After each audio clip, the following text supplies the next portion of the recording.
शन मनाओ बहारी। तेग बहादुर परम किरपाला वाहिगुरु परम किरपाला। श्री गुरु गोविंद सिंह विशाला तरो तरा तर पुन पुन सीसा वाहिगुरु पुन पुन सीसा। बंदो बार पार जगदीशा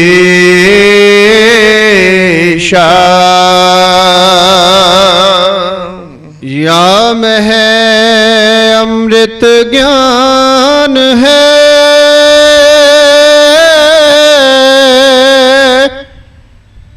मानक भगत बैराग। श्री गुरु ग्रंथ साहिब उदत बंदा कर अनुराग।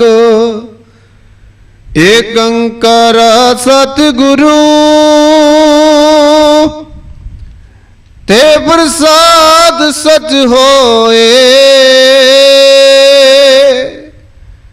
वाहे गुरु जी की फतेह है विघ्न विनाशन सोए।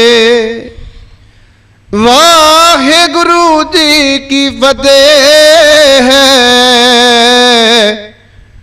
विघ्न विनाशन सोए।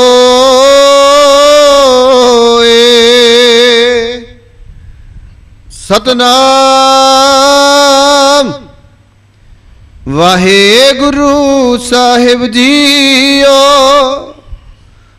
सुन सुमेर जावन निज काना हाथ बंद बोल्यो मरदाना। मक्का और मदीना दोनों केती बार सुने मैं सुनो। जुगो जुग अटल चबर शतर तख्त के मालक निमानियों के मान गुरु नितानियों के तान गुरु। गुरु गरीब निवाज साहिब सतगुरु श्री गुरु ग्रंथ साहिब जी दे पावन और पवित्र चरना कमलों दे विच सुभाईमान होए बैठी सजे हुए शामा वेले दे संध्या वेले दे पवित्र दीवाना दियां हाजरियां भरना कर रही गुरु प्यारी गुरु सवारी साध संगत जी।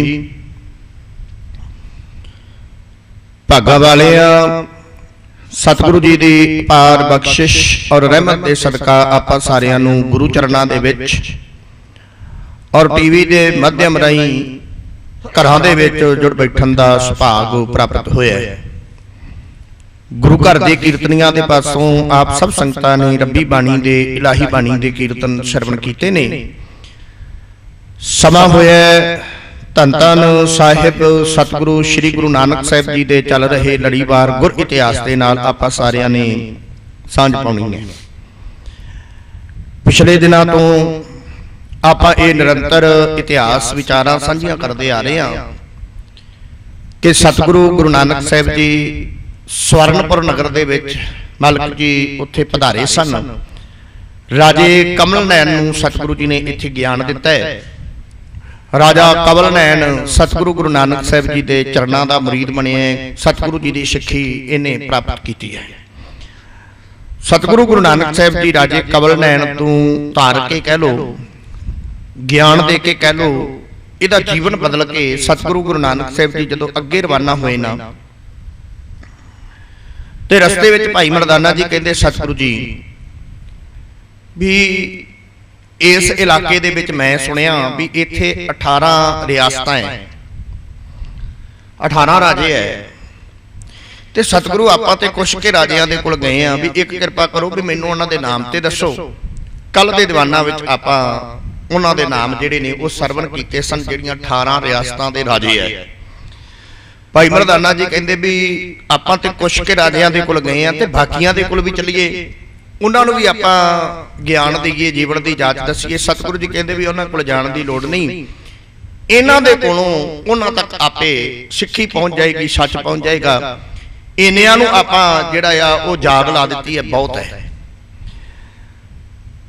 ਸਤਿਗੁਰੂ ਗੁਰੂ ਨਾਨਕ ਸਾਹਿਬ ਜੀ ਨੂੰ ਭਾਈ ਮਰਦਾਨਾ ਜੀ ਪੁੱਛਦੇ ਆ ਵੀ ਮਾਲਕ ਜੀ ਅੱਗੇ ਕਿਹੜੇ ਪਾਸੇ ਜਾਣਾ। ਸਤਿਗੁਰੂ ਗੁਰੂ ਨਾਨਕ ਸਾਹਿਬ ਜੀ ਕਹਿੰਦੇ ਵੀ ਆਪਾਂ ਸੁਮੇਰ ਪਰਬਤ ਤੇ ਜਾਣਾ।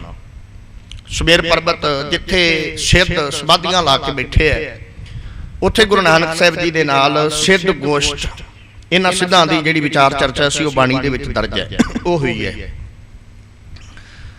ਜਦੋਂ ਸਤਿਗੁਰੂ ਜੀ ਨੇ ਕਿਹਾ ਵੀ ਆਪਾਂ ਸੁਮੇਰ ਪਰਬਤ ਵੱਲ ਜਾਣਾ, ਭਾਈ ਮਰਦਾਨਾ ਜੀ ਕਹਿੰਦੇ ਸਤਿਗੁਰੂ ਨਹੀਂ, ਵੀ ਮੇਰਾ ਮਨ ਕਿਧਰੇ ਹੋਰ ਜਾਣ ਨੂੰ ਕਰਦਾ। ਜਦੋਂ ਸਤਿਗੁਰੂ ਗੁਰੂ ਨਾਨਕ ਸਾਹਿਬ ਜੀ ਨੂੰ ਭਾਈ ਮਰਦਾਨਾ ਜੀ ਨੇ ਕਿਹਾ ਵੀ ਮੇਰਾ ਮਨ ਕਿਧਰੇ ਹੋਰ ਜਾਣ ਨੂੰ ਕਰਦਾ, ਸਤਿਗੁਰੂ ਕਹਿੰਦੇ ਮਰਦਾਨਿਆਂ ਦੱਸ ਕਿੱਥੇ ਜਾਣਾ, ਕਿੱਥੇ ਜਾਣ ਦਾ ਮਨ ਹੈ। ਆਓ ਅਗਲਾ ਪ੍ਰਸੰਗ ਸੁਰਤੀਆਂ ਤੇ ਬਿਰਤੀਆਂ ਇਕਾਗਰ ਕਰਕੇ ਸ਼ਰਵਣ ਕਰੀਏ। ਭਾਈ ਮਰਦਾਨਾ ਜੀ ਗੁਰੂ ਨਾਨਕ ਸਾਹਿਬ ਜੀ ਨੂੰ ਕੀ ਕਹਿੰਦੇ ਐ ਤੇ ਕਿਹੜੇ ਪਾਸੇ ਜਾਣ ਵੱਲ ਸਤਿਗੁਰੂ ਗੁਰੂ ਨਾਨਕ ਸਾਹਿਬ ਜੀ ਨੂੰ ਬੇਨਤੀਆਂ ਕਰਦੇ ਐ। ਵਿਚਾਰਾਂ ਦੀ ਅੰਮ੍ਰਿਤਾ ਤੋਂ ਪਹਿਲਾਂ ਸਾਹਿਬ ਸਤਿਗੁਰੂ ਗੁਰੂ ਗੋਬਿੰਦ ਸਿੰਘ ਸਾਹਿਬ ਜੀ ਦੇ ਦੁਆਰਾ ਬਖਸ਼ਿਸ਼ ਕੀਤੀ ਹੋਈ ਫਤਿਹ ਗੱਜ ਵੱਜ ਕੇ ਪ੍ਰਵਾਨ ਕਰੋ। ਕੋਈ ਵੀ ਰਸਨਾ ਵਾਂਝੀ ਨਾ ਰਵੇ, ਸਾਰੇ ਲਵਾਓ ਹਾਜ਼ਰੀ ਤੇ ਬੁਲਾਓ ਜੀ। ਵਾਹਿਗੁਰੂ ਜੀ ਕਾ ਖਾਲਸਾ, ਵਾਹਿਗੁਰੂ ਜੀ ਕੀ ਫਤਿਹ। ਸੁਣ ਸੁਮੇਰ ਜਾਵਨ ਨਿਜ ਕਾਨਾ, ਹੱਥ ਬੰਦ ਬੋਲਿਓ ਮਰਦਾਨਾ।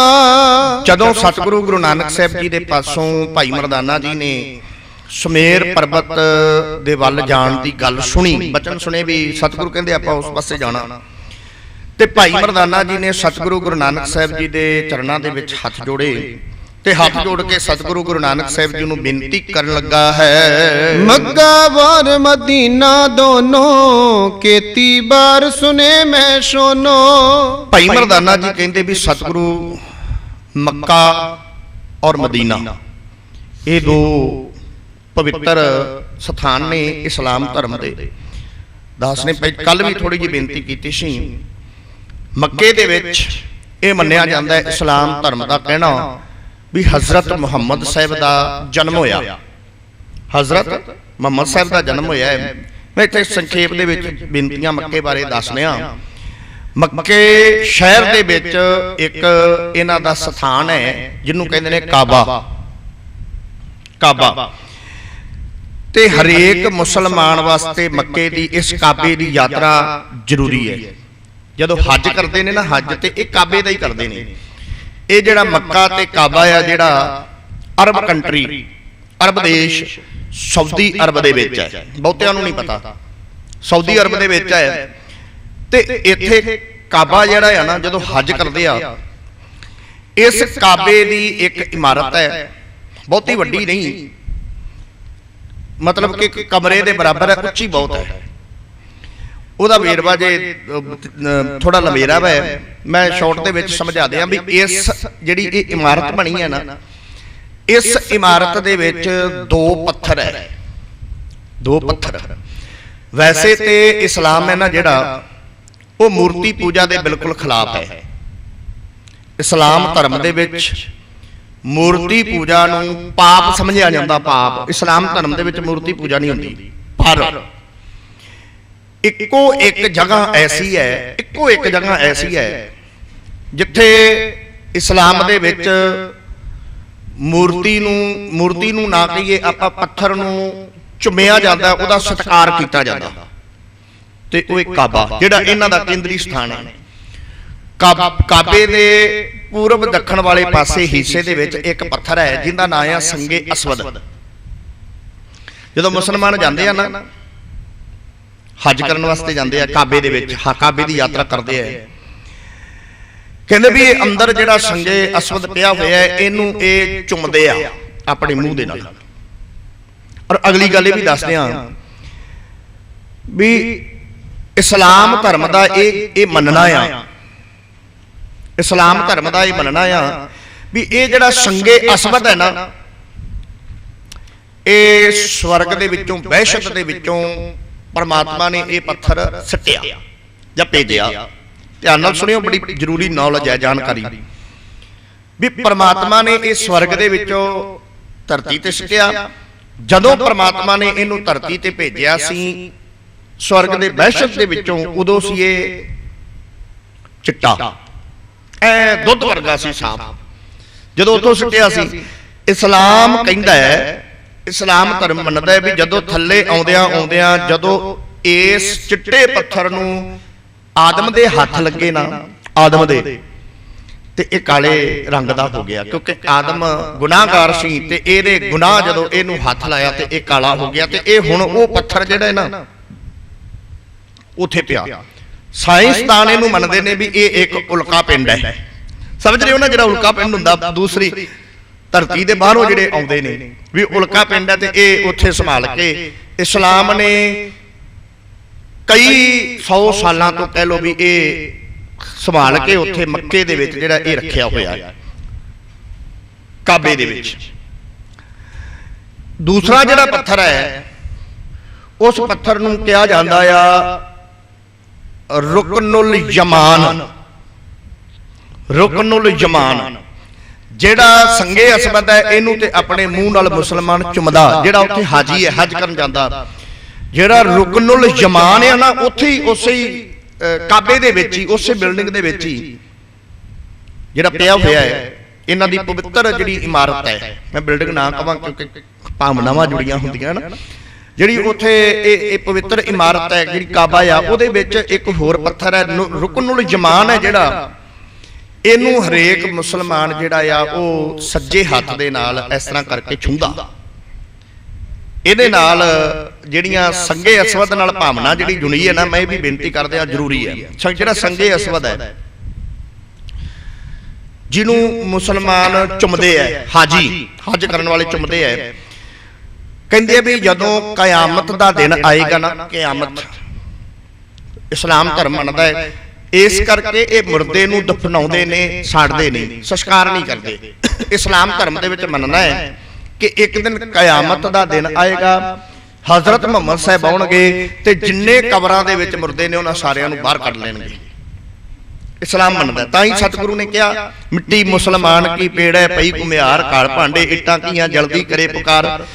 ਵੀ ਮੁਸਲਮਾਨ ਭਾਵੇਂ ਮੁਰਦੇ ਨੂੰ ਸਾੜਦਾ ਨਹੀਂ, ਦਫਨਾਉਂਦਾ, ਪਰ ਜਦੋਂ ਘੁਮਿਆਰ ਨੇ ਭਾਂਡੇ ਬਣਾਉਣੇ ਜਾਂ ਇੱਟਾਂ ਬਣਾਉਣੀਆਂ ਨੇ ਨਾ, ਤੇ ਉਹ ਚੀਕਣੀ ਮਿੱਟੀ ਲੈ ਕੇ ਆਉਂਦਾ। ਚੀਕਣੀ ਮਿੱਟੀ ਉਹਨੂੰ ਸ਼ਮਸ਼ਾਨ ਭੂਮੀ ਤੋਂ ਮਿਲਦੀ ਹੈ। ਹੁਣ ਉਹ ਮਿੱਟੀ ਸੀ, ਜਦੋਂ ਮਿੱਟੀ 'ਚ ਰਲ ਗਈ ਤੇ ਉਹ ਚੀਕਣੀ ਮਿੱਟੀ ਉੱਥੋਂ ਕੱਢਦਾ ਤੇ ਉਹ ਭਾਂਡੇ ਬਣਾ ਕੇ, ਇੱਟਾਂ ਬਣਾ ਕੇ ਫੇਰ ਆਵੇ ਤੇ ਚੜਾ ਦਿੰਦਾ। ਸਤਿਗੁਰੂ ਜੀ ਕਹਿੰਦੇ ਸੜਨਾ ਤੇ ਫੇਰ ਵੀ ਪਿਆਈ, ਘੜ ਭਾਂਡੇ ਇੱਟਾਂ ਕੀਆਂ ਜਲਦੀ ਕਰੇ ਪੁਕਾਰ, ਜਲ ਜਲ ਰੋਵੇ ਬੱਪੜੀ, ਝੜ ਝੜ ਪਵੇਂ ਅੰਗਿਆਰ। ਸਤਿਗੁਰੂ ਜੀ ਨੇ ਸ਼ਲੋਕ ਅੰਕਿਤ ਕੀਤਾ ਤੇ ਇਹੀ ਕੁਝ ਹੀ ਸਮਝਾਉਣਾ ਸੀ। ਖੈਰ, ਇਸਲਾਮ ਧਰਮ ਕਹਿੰਦਾ ਵੀ ਜਦੋਂ ਕਿਆਮਤ ਦਾ ਦਿਨ ਆਵੇਗਾ ਨਾ, ਤੇ ਇਹ ਜਿਹੜਾ ਸੰਗੇ ਅਸਵਦ ਹੈ, ਜਿਹੜਾ ਪੱਥਰ ਹੈ ਜਿਹਨੂੰ ਚੁੰਮਦੇ ਨੇ, ਕਹਿੰਦੇ ਇਹਦੀਆਂ 2 ਅੱਖਾਂ ਨਿਕਲ ਆਉਣਗੀਆਂ। ਮੁਸਲਮਾਨ ਧਰਮ ਮੰਨਦਾ ਹੈ ਇਹਦੀਆਂ 2 ਅੱਖਾਂ ਨਿਕਲ ਆਉਣਗੀਆਂ ਤੇ ਇੱਕ ਮੂੰਹ ਬਣ ਜਾਣਾ। ਕਹਿੰਦੇ ਫਿਰ ਇਹ ਜਿਹੜੇ ਇਹਨੂੰ ਚੁੰਮਦੇ ਰਹੇ, ਕਹਿੰਦੇ ਉਹਨਾਂ ਨੂੰ ਇਹ ਪਹਿਚਾਨ ਕੇ ਅੱਖਾਂ ਨਾਲ ਹੀ ਦੱਸੇਗਾ ਵੀ ਆ ਭਾਈ ਮੇਰੇ ਤੇ ਇੱਥੇ ਯਾਤਰਾ ਕਰਨ ਆਏ ਸੀ, ਇਹਨਾਂ ਨੇ ਮੈਨੂੰ ਚੁੰਮਿਆ, ਤੇ ਆਪਣੇ ਮੂੰਹ ਦੇ ਨਾਲ ਇਹਨਾਂ ਦੀ ਗਵਾਹੀ ਵੀ ਦੇਵੇਗਾ ਭਾਈ ਵੀ ਆਹ ਬੰਦੇ ਜਿਹੜੇ ਆਏ ਸੀ। ਇਸਲਾਮ ਦਾ ਇਹ ਮੰਨਣਾ ਹੈ, ਕਿਉਂਕਿ ਇਹ ਬੜੀ ਜ਼ਰੂਰੀ ਹੈ, ਕਿਉਂਕਿ ਗੱਲ ਇਸਲਾਮ ਦੀ ਚੱਲਦੀ ਹੈ, ਗੱਲ ਮੱਕੇ ਤੇ ਮਦੀਨੇ ਦੀ ਯਾਤਰਾ ਦੀ ਚੱਲਦੀ ਹੈ। ਅੱਛਾ, ਇਹ ਤੇ ਰਹੀ ਗੱਲ ਜਿਹੜੀ ਹੈ ਵੀ ਮੱਕੇ ਦੀ, ਇੱਥੇ ਜਿਹੜਾ ਇਹਨਾਂ ਦਾ ਕਾਬਾ ਆ, ਪਵਿੱਤਰ ਸਥਾਨ ਆ, ਉੱਥੇ ਹਰੇਕ ਮੁਸਲਮਾਨ ਵਾਸਤੇ ਹਜ ਯਾਤਰਾ ਜਿਹੜੀ ਹੈ ਉਹ ਬੜੀ ਜ਼ਰੂਰੀ ਹੈ। ਤੇ ਨਾਲੇ ਵੀ ਦੱਸ ਬੇਨਤੀ ਕਰ ਦੇਵੇ, ਇਹਦੇ ਜਿਹੜੇ ਦਰਵਾਜ਼ੇ ਨੇ ਨਾ ਕਾਬੇ ਦੇ, ਆਮ ਤੌਰ ਤੇ ਬੰਦ ਰਹਿੰਦੇ ਆ। ਆਮ ਤੌਰ ਤੇ ਇਹਦੇ ਦਰਵਾਜ਼ੇ, ਜਿਵੇਂ ਆਪਣੇ ਹਰਮੰਦਰ ਸਾਹਿਬ ਦੇ ਦਰਵਾਜ਼ੇ ਹਰ ਟਾਈਮ ਹਰ ਵੇਲੇ ਖੁੱਲੇ ਰਹਿੰਦੇ ਆ, ਕਦੀ ਬੰਦ ਨਹੀਂ ਹੁੰਦੇ, ਉਹਨਾਂ ਨੂੰ ਖੁੱਲਾ ਹੀ ਰੱਖਿਆ ਜਾਂਦਾ। ਪਰ ਜਿਹੜਾ ਕਾਬਾ ਆ, ਪਵਿੱਤਰ ਇਮਾਰਤ ਹੈ, ਇਹਦੇ ਸਾਰੇ ਦਰਵਾਜ਼ੇ ਬੰਦ ਹੈ। ਮੈਂ ਪੜ੍ਹ ਰਿਹਾ ਸਾਂ, ਕਹਿੰਦੇ ਕੋਈ ਵਿਸ਼ੇਸ਼ ਤਿਉਹਾਰ ਹੋਵੇ ਨਾ, ਵਿਸ਼ੇਸ਼ ਤਿਉਹਾਰ, ਤੇ ਇਸ ਕਾਬੇ ਦੇ ਇਹਨਾਂ ਦਰਵਾਜ਼ਿਆਂ ਨੂੰ ਵਿਸ਼ੇਸ਼ ਤਿਉਹਾਰ ਤੇ ਖੋਲ੍ਹਿਆ ਜਾਂਦਾ ਹੈ ਤੇ ਉੱਥੇ ਵੀ ਵਿਸ਼ੇਸ਼ ਬੰਦਿਆਂ ਨੂੰ ਜਾਣ ਦੀ ਇਜਾਜ਼ਤ ਹੈ। ਅੰਦਰ ਹਰ ਕੋਈ ਅੰਦਰ ਨਹੀਂ ਜਾ ਸਕਦਾ, ਵਿਸ਼ੇਸ਼ ਜੇ VIP ਜਾਂ VVIP ਜਿਹੜੇ ਲੋਕ ਨੇ ਉਹੀ ਇਹਦੇ ਵਿੱਚ ਅੰਦਰ ਜਿਹੜੇ ਪ੍ਰਵੇਸ਼ ਕਰ ਸਕਦੇ ਆ ਕਾਬੇ ਦੇ ਅੰਦਰ। ਪਰ ਉਹ ਜਿਹੜਾ ਸੰਗੇ ਅਸਵਦ ਹੈ ਉਹਦਾ ਥੋੜਾ ਜਿਹਾ ਰੱਖਿਆ ਹੋਇਆ ਬਾਹਰਲੇ ਪਾਸੋਂ, ਜਿਵੇਂ ਵੀ ਅਭੀ ਉਹਨੂੰ ਚੁੰਮਦੇ ਵੀ ਆ, ਉਹਨੂੰ ਉਹ ਸੰਗੇ ਅਸਵਦ ਨੂੰ ਚੁੰਮਦੇ ਆ ਤੇ ਉਹ ਜਿਹੜਾ ਸੱਜੇ ਹੱਥ ਦੇ ਨਾਲ ਰੁਕਮਨੁਲ ਯਮਾਨ ਹੈ ਜਿਹੜਾ ਉਹਨੂੰ ਸੱਜੇ ਹੱਥ ਦੇ ਨਾਲ। ਹੋਰ ਵੀ ਬੜਾ ਕੁਝ ਇੱਥੇ ਇਤਿਹਾਸ ਹੈਗਾ। ਜਿਹੜਾ ਮਦੀਨਾ ਹੈ ਨਾ, ਮੈਂ ਵੀ ਬੇਨਤੀ ਕਰਦੇ ਆ, ਇਹ ਤੇ ਰਹੀ ਗੱਲ ਮੱਕੇ ਦੀ ਸਾਰੀ ਦੀ ਸਾਰੀ ਬਿਲਡਿੰਗ ਹੈ ਜਿਹੜੀ ਉਹ ਜਿਹੜਾ ਉਹ ਇਹਨਾਂ ਦਾ ਉਹ ਇਤਿਹਾਸਕ ਇਮਾਰਤ ਹੈ, ਉਹ ਸਾਰੇ ਦਾ ਸਾਰਾ ਜਿਹੜਾ ਬਣਾਇਆ ਹੋਇਆ ਉਹਨੂੰ ਮੱਕੇ ਦੀ ਉਸ ਇਮਾਰਤ ਨੂੰ, ਉਸ ਪਵਿੱਤਰ ਸਥਾਨ ਨੂੰ ਰੇਸ਼ਮੀ ਕੱਪੜੇ ਦੇ ਨਾਲ ਉੱਤੇ ਇਸਲਾਮ ਧਰਮ ਦੀਆਂ ਕਲਮਾਂ ਲੈ ਕੇ ਉਹਨੂੰ ਢੱਕਿਆ ਹੋਇਆ ਕਾਲਾ ਕੱਪੜਾ ਹੈ, ਕਾਲੇ ਰੰਗ ਦਾ। ਤੁਸੀਂ ਆਪਾਂ ਵੀ ਕਈ ਵਾਰੀ ਟੀਵੀ ਤੇ ਵੇਖਿਆ ਹੋਇਆ ਵੀ ਉਹ ਸਾਰੀ ਕਾਲੀ ਇਮਾਰਤ ਆਪਾਂ ਨਜ਼ਰ ਆਉਂਦੀ ਹੈ, ਉਹ ਰੇਸ਼ਮੀ ਕੱਪੜੇ ਦੇ ਨਾਲ ਤੇ ਕਲਮਾਂ ਲੈ ਕੇ ਉਹਨੂੰ ਸਾਰੇ ਦੀ ਸਾਰੀ ਇਮਾਰਤ ਨੂੰ ਜਿਹੜਾ ਉਹ ਢੱਕਿਆ ਹੋਇਆ ਹੈ। ਤੇ ਜਿਹੜਾ ਮਦੀਨਾ ਹੈ ਨਾ, ਮਦੀਨੇ ਦੇ ਵਿੱਚ ਇਹ ਮੰਨਿਆ ਜਾਂਦਾ ਵੀ ਹਜ਼ਰਤ ਮੁਹੰਮਦ ਸਾਹਿਬ ਜੀ ਜਿਹੜੇ ਨੇ ਉਹ ਚੜ੍ਹਾਈ ਕੀਤੇ ਸਨ, ਉਹਨਾਂ ਦੀ ਮੌਤ ਹੋਈ ਸੀ। ਇਸ ਕਰਕੇ ਮਦੀਨਾ ਵੀ ਜਿਹੜਾ ਆ ਇਹਨਾਂ ਦਾ ਪਵਿੱਤਰ ਸਥਾਨ ਹੈ। ਮੱਕਾ ਤੇ ਮਦੀਨਾ ਦੋ ਸ਼ਹਿਰ ਨੇ। ਮੈਂ ਪੜ੍ਹ ਰਿਹਾ ਸੀ ਵੀ ਤਕਰੀਬਨ 400 ਕਿਲੋਮੀਟਰ ਦਾ ਇਹਨਾਂ ਦੇ ਵਿੱਚ ਆਪਸੀ ਫਾਸਲਾ ਆ, ਪਰ ਮੱਕਾ ਮਦੀਨਾ ਆਪਾਂ ਆਮ ਤੌਰ ਤੇ ਇਕੱਠਾ ਕਹਿ ਦਿੰਦੇ ਆ, ਮੰਨਣਾ ਹੈ। ਹੁਣ ਸਤਿਗੁਰੂ ਗੁਰੂ ਨਾਨਕ ਸਾਹਿਬ ਜੀ ਨੇ ਜਦੋਂ ਕਿਹਾ ਵੀ ਆਪਾਂ ਜਾਣਾ ਆ ਸਮੇਰ ਪਰਬਤ ਤੇ, ਭਾਈ ਮਰਦਾਨਾ ਜੀ ਸਤਿਗੁਰੂ ਜੀ ਨੇ ਕਹਿੰਦੇ, ਸਤਿਗੁਰੂ ਮੈਂ ਮੱਕੇ ਤੇ ਮਦੀਨੇ ਦੇ ਬਾਰੇ ਸੁਣਿਆ ਹੈ। ਭਾਈ ਮਰਦਾਨਾ ਜੀ ਨੇ ਕਿਹਾ ਵੀ ਮੈਂ ਮੱਕੇ ਤੇ ਮਦੀਨੇ ਬਾਰੇ ਸੁਣਿਆ ਹੈ, ਸਤਿਗੁਰੂ ਗੁਰੂ ਨਾਨਕ ਸਾਹਿਬ ਜੀ ਕਿਰਪਾ ਕਰੋ ਵੀ ਮੇਰਾ ਜੀ ਕਰਦਾ ਮੈਂ ਕਿਤੇ ਵਾਰ ਉਹਦੀ ਉਸਤਤ, ਉਹਦੀ ਸਿਫਤ ਤੇ ਸਲਾਹ ਜਿਹੜੀ ਉਹ ਸੁਣਨਾ ਕੀਤੀ ਹੈ। ਤੁਰਕ ਤਾਰੀਫ ਕਰਤ ਜੇ ਬੂਰੀ ਤਾਂ ਕੀ ਬਨਤ ਬਨਾਵਤ ਰੂਰੀ। ਕਹਿੰਦੇ ਤੁਰਕ ਨੇ ਜਿਹੜੇ ਮੈਂ ਆਪਣੇ ਕੰਨਾਂ ਨਾਲ ਸੁਣਿਆ ਬੜੀ ਸਿਫਤ ਕਰਦੇ ਨੇ ਮੱਕੇ ਦੀ, ਕਾਬੇ ਦੀ, ਮਦੀਨੇ ਦੀ, ਵੀ ਉਹ ਬੜੀ ਪਵਿੱਤਰ ਜਗ੍ਹਾ ਹੈ ਇਹਨਾਂ ਦੀ। ਹਰੇਕ ਮੁਸਲਮਾਨ ਵਾਸਤੇ ਇਹ ਪਵਿੱਤਰ ਸਥਾਨ ਹੈ, ਇਸਲਾਮ ਵਾਸਤੇ ਕੇਂਦਰੀ ਸਥਾਨ ਹੈ। ਕਹਿੰਦੇ ਵੀ ਬੜੀ ਪਵਿੱਤਰ ਇਮਾਰਤ ਹੈ। ਮੈਂ ਬਹੁਤ ਵਾਰੀ ਇਹਦੀ ਸਿਫਤ ਤੇ ਸਲਾਹ ਜਿਹੜੀ ਆਪਣੇ ਕੰਨਾਂ ਨਾਲ ਸੁਣੀ ਹੈ। ਰਹਿਓ ਜੋ ਰਹਿਓ ਸੁਹਮਦੇ ਕੇ ਦਿਸ਼ ਮਾਹੀਰ ਦੇ ਬਸ਼ੇਖ ਬਿਲੋਕਨ ਚਾਹੀ। ਸਤਿਗੁਰੂ ਮੈਨੂੰ ਦੱਸੋ ਵੀ ਉਹ ਕਿਹੜੇ ਪਾਸੇ ਆ, ਜਿਹੜਾ ਮੱਕਾ ਆ, ਕਾਬਾ ਆ, ਸਤਿਗੁਰੂ ਕਿਹੜੇ ਪਾਸੇ ਆ? ਮੇਰਾ ਮਨ ਕਰਦਾ ਵੀ ਮੈਂ ਉਸ ਥਾਂ ਤੇ ਜਾ ਕੇ ਉਹਨੂੰ ਦੇਖਾਂ। ਮੇਰੇ ਮਨ ਦੇ ਵਿੱਚ ਬੜੀ ਚਾਹ ਆ, ਬੜੀ ਮੇਰੀ ਭਾਵਨਾ ਆ। ਭਾਈ ਮਰਦਾਨਾ ਜੀ ਕਹਿ ਰਹੇ ਨੇ, ਹੋ ਸਕਦਾ ਹੈ ਵੈਸੇ ਤੇ ਭਾਈ ਮਰਦਾਨਾ ਜੀ ਸਤਿਗੁਰੂ ਗੁਰੂ ਨਾਨਕ ਸਾਹਿਬ ਜੀ ਦੇ ਨਾਲ ਰਹਿ ਕੇ ਉਹਨਾਂ ਦਾ ਜੀਵਨ ਬਦਲਿਆ ਹੈ, ਪਰ ਫਿਰ ਵੀ ਕਦੀ ਹੋ ਸਕਦਾ ਭਾਈ ਮਰਦਾਨਾ ਜੀ ਦੇ ਮਨ ਦੇ ਵਿੱਚ ਆਵੇ ਵੀ ਮੈਂ ਇੱਕ ਮੁਸਲਮਾਨ ਆ। ਭਾਈ ਮਰਦਾਨਾ ਜੀ ਮਨ ਦੇ ਵਿੱਚ ਹੋਵੇ ਵੀ ਮੈਂ ਇੱਕ ਮੁਸਲਮਾਨ ਆ ਤੇ ਮੈਂ ਇੱਕ ਮਰਾਸੀ ਆ, ਤੇ ਕਿਉਂ ਨਾ ਗੁਰੂ ਨਾਨਕ ਸਾਹਿਬ ਜੀ ਜਿੱਥੇ ਲੋਕਾਂ ਨੂੰ ਸਮਝਾ ਰਹੇ ਨੇ, ਦੂਜੇ ਪਾਸੇ ਜਾ ਕੇ ਤੀਰਥ ਸਥਾਨਾਂ ਤੇ ਜਾ ਕੇ ਸਮਝ ਦੇ ਰਹੇ ਨੇ, ਇਸ ਪਾਸੇ ਵੀ ਜਾਣ ਤੇ ਮੈਂ ਵੀ ਉੱਥੇ ਜਾ ਕੇ ਵੇਖ ਕੇ ਆਵਾਂ। ਸਤਿਗੁਰੂ ਉਹਨਾਂ ਨੂੰ ਵੀ ਦੱਸਣ ਵੀ ਉਹ ਜਿਹੜੇ ਕਰਮ ਕਾਂਡ ਜਾਂ ਜੋ ਕੁਝ ਵੀ ਧਰਮ ਦੇ ਨਾਂ ਤੇ ਕਰ ਰਹੇ ਨੇ, ਸਤਿਗੁਰੂ ਉਹਨਾਂ ਨੂੰ ਵੀ ਸੱਚ ਦੱਸਣ। ਇਸ ਕਰਕੇ ਭਾਈ ਮਰਦਾਨਾ ਜੀ ਕਹਿੰਦੇ, ਸਤਿਗੁਰੂ ਜੀ ਵੀ ਮੈਂ ਸਿਫਤ ਤੇ ਸਲਾਹ ਮੱਕੇ ਦੀ ਬਹੁਤ ਸੁਣੀ ਹੈ, ਮਦੀਨੇ ਦੀ ਬਹੁਤ ਸੁਣੀ, ਕਿਰਪਾ ਕਰਕੇ ਮੈਨੂੰ ਦੱਸੋ ਆਪਾਂ ਉਸ ਪਾਸੇ ਚੱਲੀਏ, ਉਹ ਦੱਸੋ ਕਿਹੜੇ ਪਾਸੇ ਹੈ। ਤੇ ਮੇਰਾ ਜੀ ਕਰਦਾ ਵੀ ਮੈਂ ਉਸ ਸਥਾਨ ਤੇ ਜਾ ਕੇ ਦਰਸ਼ਨ ਕਰਾਂ। ਸਰਬ ਬਾਦ ਸਮਰੱਥ ਸੁਜਾਨਾ ਪੂਰਨ ਇੱਛਾ ਕਰੋ ਮਹਾਨਾ। ਸਤਿਗੁਰੂ ਗੁਰੂ ਨਾਨਕ ਸਾਹਿਬ ਜੀ ਤੁਸੀਂ ਬੜੇ ਸਿਆਣੇ ਹੋ, ਬੜੇ ਸਮਝਦਾਰ ਹੋ, ਤੇ ਮੇਰੇ ਮਨ ਦੀ ਭਾਵਨਾ ਕਿਰਪਾ ਕਰਕੇ ਮੇਰੀ ਇਸ ਇੱਛਾ ਨੂੰ ਪੂਰਾ ਕਰਨਾ ਕਰੋ। ਸ਼੍ਰੀ ਪ੍ਰਭੂ ਜੀ ਜਿੱਡਾ ਤੁਮ ਚਾਹੋ ਬਿਨਾ ਬਿਲਮ ਛਿਨ ਮੈਂ ਦੇ ਜਾਵੋ। ਸਤਿਗੁਰੂ ਗੁਰੂ ਨਾਨਕ ਸਾਹਿਬ ਜੀ ਜਿੱਥੇ ਤੁਸੀਂ ਚਾਹੋ ਨਾ, ਇਹ ਤੁਹਾਡੀ ਮਰਜ਼ੀ ਹੈ, ਤੁਸੀਂ ਆਪਣੀ ਮਨ ਮਰਜ਼ੀ ਦੇ ਮਾਲਕ ਜੇ ਸਤਿਗੁਰੂ ਜੀ, ਜਿੱਥੇ ਤੁਸੀਂ ਚਾਹੋ ਤੁਸੀਂ ਜਾ ਸਕਦੇ ਜੇ, ਤੁਹਾਡੇ ਕੋਲ ਤਰੀਕੇ ਹੈ। ਕਿਉਂਕਿ ਹੋ ਸਕਦਾ ਹੈ ਨਾ ਵੀ ਭਾਈ ਮਰਦਾਨਾ ਜੀ ਦੇ ਮਨ ਦੇ ਵਿੱਚ ਸੋਚ ਇਹ ਚੱਲਦੀ ਹੋਵੇ ਵੀ ਆਪਾਂ ਤੇ ਗੈਰ ਮੁਸਲਮਾਨ, ਪਰ ਚੇਤੇ ਰੱਖਿਆ ਜੇ ਕਾਬੇ ਦੇ ਵਿੱਚ ਗੈਰ ਮੁਸਲਮਾਨ ਪ੍ਰਵੇਸ਼ ਨਹੀਂ ਕਰ ਸਕਦਾ, ਗੈਰ ਮੁਸਲਮਾਨ ਬਿਲਕੁਲ ਨਹੀਂ ਜਾ ਸਕਦਾ। ਔਰ ਇੱਕ ਗੱਲ ਹੋਰ ਹੈ, ਜਿੱਥੇ ਗੈਰ ਮੁਸਲਮਾਨ ਨਹੀਂ ਨਾ ਜਾ ਸਕਦਾ ਉੱਥੇ ਔਰਤ ਵੀ ਨਹੀਂ ਜਾ ਸਕਦੀ। ਇਹ ਵੀ ਇੱਕ ਮੁਸਲਮਾਨ ਧਰਮ ਦੇ ਵਿੱਚ ਹੈਗਾ, ਤੁਸੀਂ ਪੜ੍ਹ ਕੇ ਦੇਖ ਲਿਓ। ਹਜ ਯਾਤਰਾ ਔਰਤ ਨਹੀਂ ਕਰ ਸਕਦੀ, ਔਰਤ ਵਾਸਤੇ ਹਜ ਨਹੀਂ ਹੈਗਾ। ਔਰਤ ਸਿਰਫ ਜਿਹੜਾ ਆ ਹਜ ਯਾਤਰਾ ਜਿਹੜਾ ਉਹ ਬੰਦਾ ਹੀ ਕਰ ਸਕਦਾ, ਮਰਦ ਹੀ ਕਰ ਸਕਦਾ ਹੈ। ਇਹ ਇਸਲਾਮ ਧਰਮ ਦੀਆਂ ਜਿਹੜੀਆਂ ਨੇ ਉਹ ਇਸਲਾਮ ਧਰਮ ਦੇ ਕੁਝ ਗਹਿਰਾਈ ਦੇ ਨੁਕਤੇ ਨੇ। ਸਾਨੂੰ ਨਹੀਂ, ਬਹੁਤਿਆਂ ਨੂੰ ਨਹੀਂ ਇਸ ਗੱਲ ਦਾ ਪਤਾ। ਹੱਜ ਯਾਤਰਾ ਬੰਦਿਆਂ ਵਾਸਤੇ ਆ, ਔਰਤਾਂ ਵਾਸਤੇ ਨਹੀਂ। ਔਰਤਾਂ ਹੱਜ ਯਾਤਰਾ ਨਹੀਂ ਕਰ ਸਕਦੀਆਂ। ਹੁਣ ਥੋੜ੍ਹੀਆਂ ਬਹੁਤੀਆਂ ਤਬਦੀਲੀਆਂ ਜਿਹੜੀਆਂ ਨੇ ਹੁਣ ਦੇ ਸਮੇਂ ਦੇ ਵਿੱਚ, ਹੁਣ ਦੀਆਂ ਸਰਕਾਰਾਂ ਨੇ ਹੁਣ ਥੋੜ੍ਹੀਆਂ ਬਹੁਤੀਆਂ ਤਬਦੀਲੀਆਂ ਜਿਹੜੀਆਂ ਨੇ ਔਰਤਾਂ ਦੇ ਹੱਕ ਦੇ ਵਿੱਚ ਕੀਤੀਆਂ। ਔਰਤਾਂ ਦੀ ਕੀਤੀ ਹੈ ਵੀ ਔਰਤ ਵੀ ਜਾ ਸਕਦੀ ਹੈ, ਪਰ ਪਹਿਲੇ ਸਮੇਂ ਦੇ ਵਿੱਚ ਤੇ ਬਿਲਕੁਲ ਹੀ ਬੰਦ ਸੀ। ਇੱਥੋਂ ਤੱਕ ਸੀ ਕਿ ਔਰਤ ਮਸਜਿਦ ਦੇ ਵਿੱਚ ਨਹੀਂ ਸੀ ਜਾ ਸਕਦੀ ਇਸਲਾਮ ਧਰਮ ਦੇ ਵਿੱਚ। ਹੁਣ ਭਾਵੇਂ ਜਾਣਾ ਸ਼ੁਰੂ ਹੋ ਗਿਆ, ਪਰ ਜਦੋਂ ਸ਼ੁਰੂਆਤ ਦੀ ਗੱਲ ਕਰਦੇ ਆ ਨਾ, ਜਦ ਥੋੜਾ ਜਿਹਾ ਪਿਛੋਕੜ ਦੇ ਵੱਲ ਜਾਂਦੇ ਆ, ਔਰਤ ਨੂੰ ਮਸਜਿਦ ਦੇ ਵਿੱਚ, ਔਰ ਤੁਸੀਂ ਦੇਖੋਗੇ ਔਰਤ ਨਮਾਜ਼ ਨਹੀਂ ਅਦਾ ਕਰਦੀ, ਉਹਦੇ ਵਾਸਤੇ ਨਮਾਜ਼ ਨਹੀਂ ਹੈਗੀ। 5 ਵਕਤ ਦੀ ਨਮਾਜ਼ ਬੰਦੇ ਵਾਸਤੇ ਹੈ। ਬਹੁਤ ਕੁਝ ਹੈ, ਜਿਵੇਂ ਆਪਣੇ ਸਿੱਖ ਧਰਮ ਦੇ ਬਹੁਤ ਸਾਰੇ ਨੁਕਤੇ ਨੇ, ਬਹੁਤ ਸਾਰੀਆਂ ਗਹਿਰਾਈਆਂ ਨੇ, ਬੜਾ ਕੁਝ ਕਹਿਣ ਨੂੰ। ਇਸੇ ਤਰ੍ਹਾਂ ਇਸਲਾਮ ਵੀ ਇੱਕ ਬਹੁਤ ਵੱਡਾ ਧਰਮ ਹੈ, ਇਹਦੇ ਬਾਰੇ ਵੀ ਬਹੁਤ ਕੁਝ ਕਿਹਾ ਜਾ ਸਕਦਾ ਹੈ। ਹੁਣ ਸਤਿਗੁਰੂ ਗੁਰੂ ਨਾਨਕ ਸਾਹਿਬ ਜੀ ਨੂੰ ਕਹਿੰਦਾ ਭਾਈ ਮਰਦਾਨਾ, ਭਾਈ ਮਰਦਾਨਾ ਜੀ ਕਹਿੰਦੇ ਵੀ ਹੋ ਸਕਦਾ ਸਤਿਗੁਰੂ ਜੀ ਇਹ ਬਹਾਨਾ ਲਾ ਦੇਣ ਵੀ ਗੈਰ ਮੁਸਲਮਾਨ ਆਪਾਂ ਜਾ ਨਹੀਂ ਸਕਦੇ, ਤੇ ਨਾਲ ਭਾਈ ਮਰਦਾਨਾ ਜੀ ਨੇ ਪਹਿਲਾਂ ਹੀ ਕਹਿਤਾ ਸਤਿਗੁਰੂ ਤੁਹਾਡੇ ਹੱਥ ਦੇ ਵਿੱਚ ਸਭ ਕੁਝ ਹੈ, ਤੁਸੀਂ ਤੇ ਕਰਨ ਸਮਰੱਥ ਜੇ, ਤੁਹਾਡੇ ਕੋਲ ਸਾਰੇ ਤਰੀਕੇ ਨੇ, ਆਪ ਜਦੋਂ ਚਾਹੋ ਜਿਵੇਂ ਚਾਹੋ ਸਤਿਗੁਰੂ ਜੀ ਉੱਥੇ ਜਾ ਸਕਦੇ ਹੋ। ਸੁਨ ਕਰ ਬੋਲੇ ਸ਼੍ਰੀ ਗੁਰਪੂਰੇ, ਹਮ ਤੇਰੇ ਹੋ ਅਦਕ ਸੋ ਦੂਰੇ। ਸਤਿਗੁਰੂ ਗੁਰੂ ਨਾਨਕ ਸਾਹਿਬ ਜੀ ਕਹਿੰਦੇ ਭਾਈ ਮਰਦਾਨਾ ਜੀ ਵੀ ਤੁਹਾਡੀ ਗੱਲ ਤੇ ਠੀਕ ਹੈ, ਵੀ ਜਾਣ ਨੂੰ ਤੇ ਸਾਡਾ ਵੀ ਮਨ ਹੈ, ਪਰ ਭਾਈ ਮਰਦਾਨਾ ਜੀ ਉਹ ਤੇ ਆਪਣੇ ਤੋਂ ਬਹੁਤ ਜ਼ਿਆਦਾ ਦੂਰੀ ਤੇ ਹੈ। ਕਿਤੇ ਬਰਗ ਮਾਰਗ ਕੇ ਮਾਹੀ, ਚਲਤ ਬਤੀਤੇ ਪਹੁੰਚੇ ਤਾਹੀ। ਸਤਿਗੁਰੂ ਗੁਰੂ ਨਾਨਕ ਸਾਹਿਬ ਜੀ ਕਹਿੰਦੇ ਭਾਈ ਮਰਦਾਨਾ ਜੀ ਕਿ ਆਪਾਂ ਨੂੰ ਕਈ ਦਿਨ ਦਾ ਸਫ਼ਰ ਤੈਅ ਕਰਨਾ ਪੈਣਾ, ਫੇਰ ਜਾ ਕੇ ਕਿਤੇ ਆਪਾਂ ਉਸ ਸਥਾਨ ਤੇ ਪਹੁੰਚਾਂਗੇ। ਚਲਤ ਬਤੀਤੇ ਪਹੁੰਚੇ ਤਾਹੀ, ਸੁਨ ਕਰ ਮਰਦਾਨੇ ਕਰ ਬੰਦੇ, ਕਹਿਣ ਲੱਗੇ ਹੋਏ ਪ੍ਰਭੂ ਮੁਕੰਦੇ।